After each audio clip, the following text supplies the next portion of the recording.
Sino ba ito sinasabi ni Jen at saka ni Nelson na nagtatrabaho ng 24 oras?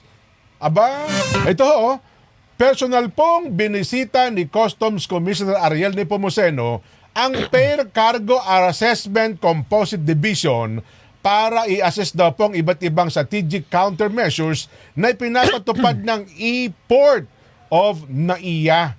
At ito, alam mo ba kung sino? Sino? Sa pangunguna po ng ating kaibigan, District Collector Attorney Maria Yasmin Obilius Mapa at saka ni Dr. Yeye Manawis, ang hepe po ng Fair Cargo NAIA. Yon! Sa pakikipag-ugnayan daw po sa Fair Cargo Management, Manila International Airport Authority, New NAIA Infrastructure Corporation at ng Philippine Economic Zone Authority. Layon daw po nitong mas padaliin at marisolba ang irregular flow ng backlog cargos ng nasabing customs jurisdiction.